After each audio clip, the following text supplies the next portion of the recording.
আসসালামু আলাইকুম। আমার ঠিকানা হলো নীলফামারী জেলা ডোমার থানায়। ডোমার এসে বলবেন বক্কর রহমান ফরেস্ট পাড়া বললে সরাসরি আমার খামারে চলে আসতে পারবেন। আমাদের এখানে কিন্তু প্রতিদিন অসংখ্য খামারি ভাইয়েরা আছে সারা বাংলাদেশ থেকে। ভাই আমার এলাকারই নীলফামারীতে, উনি একজন আর্মি পার্সন, আমার বলতে ভুল হয়েছিল পুলিশে, উনি আর্মি পার্সন। কালকে পুলিশের অফিসার ভাইয়ারা গরু নিয়ে গেছে। তা আসলে সবাই কিন্তু চাকরির পরে যখন রিটায়ার করবে কিছু না কিছু করতে চায়।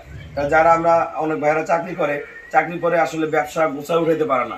এই জন্য কিন্তু আপনারা পূর্ব থেকে যদি একটা দুইটা গরু দিয়ে খামার শুরু করতে পারেন, এই গরু পালা শিখে গেলে যখন আমরা রিটায়ার করবেন দেখবেন আস্তে আস্তে আস্তে আমরা 20টা গরু হয়ে গেছে। 20টা বা 10টা গরু যদি একটা খামারে থাকে পিছনে তাকাইতে হবে না, সর্বোচ্চ ভালো একটা জীবনযাপন করা সম্ভব। তবে আমার এখানে কেমন জাতমান আছে যারা আপনাদের ইয়াতে আছে সবার উদ্দেশ্যে কিছু বলবেন? আপনার এই ফার্মে যতগুলো গরু আছে সবগুলো মানসম্মত গরু। তো এখানে কেউ যদি আসে তাহলে কেউ এখান থেকে ব্যাগ যাবে না, চয়েস হবে। দাম যা হোক না কেন চয়েস হবে। তো গাবিটা আমার অনেক পছন্দ ছিল, বিদায় 2 দিন পর গাবিটা কিনছি আমি। তো আমার একটা ভাগ্য ভালো হয়তো বা যে আমি গাবি কেনার 2 ঘন্টা 2.5 ঘন্টা পরে বাচ্চা হয়। 2 ঘন্টা না, আধা ঘন্টা হবে। মানে আঙ্কেল বায়না দিছে, ওনার আব্বু ভাইয়ারা বায়না দিছে, বায়না দিয়ে আমি আরো গরু বেচতেছি। ওই দিন আমি গরু বেচছি 21টা। ভাইয়ারা বসেছিল আমার অপেক্ষায়। তা বায়না দিছে, বায়না দেওয়ার আধা ঘন্টা পরে গরু বেদনা উঠছে। হ্যাঁ, আমার বাচ্চাটা ডেলিভারি করে দিছি আল্লাহ রহম। কারণ ভাইয়া আমরা যে গাইডলাইন আছে ফলো করবে এবং ভালো একজন খামারি হওয়ার জন্য যা যা করতে হয় তাইতে আমি ভাইয়াকে শিখাই দিছি। আল্লাহ দিলে আপনারা দোয়া করবেন, ভাইয়ের জন্য দোয়া করবেন যাতে এই গাভী দিয়ে ওনারা সফল হতে পারে। এবং যারা চাকরি করতেছেন আপনারা এখন থেকে শুরু করে দেন।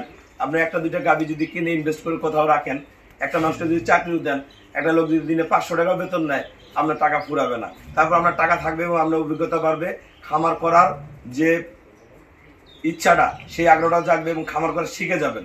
এর জন্য আপনার চাকরির পাশাপাশি খামারে আগে আসেন। খামারটা আসলে আগে ছিল গ্রামের, যারা আমরা আগে ছিল আমার দাদার আমাদের, আসলে খামার সাধারণ মানুষ করে। যে গরু বাছুর কিন্তু সাধারণ গৃহস্থ মানুষ পালছে আগে। এখন গরু বাছুর কে পালে? এই গরু কিন্তু এখন সব বড় বড় যারা শিল্পপতি লোক, যারা বড় বড় ব্যবসা করে, চাকরি করে, এই গরুগুলো সেই ভাইয়াদের ঘরে। তা আপনার যদি মনে হয় এটা একটা শিল্পে পরিণত হয়েছে, এইটা করাতে আমাদের দেশ অনেক আগে গেছে, মাংসে দুধে সব দিক দিয়ে আগে গেছে। তা আমরা চাই বাংলাদেশের সব প্রান্তের লোক, সব স্তরের লোক, আমরা যারা একদম ছোট থেকে শুরু করেন, বড় যারা আছে সবাই গাভী পালন করেন। যাদের একান্তই টাকা নাই, যে আমার টাকা কম, আমার গরু কেনার মতো সামর্থ্য নাই, এই ধরনের গরু আমার বকনা বাচ্চা আছে আমার কাছে। 60,000, 70,000, 80,000, 90,000, 1 লাখ, 1,20,000, 1.5 লাখটার মতো বাচ্চা আছে। নিয়ে গাপ করেন, এরকম গরু রেডি করেন। সবাইকে অসংখ্য ধন্যবাদ। আসসালামু আলাইকুম।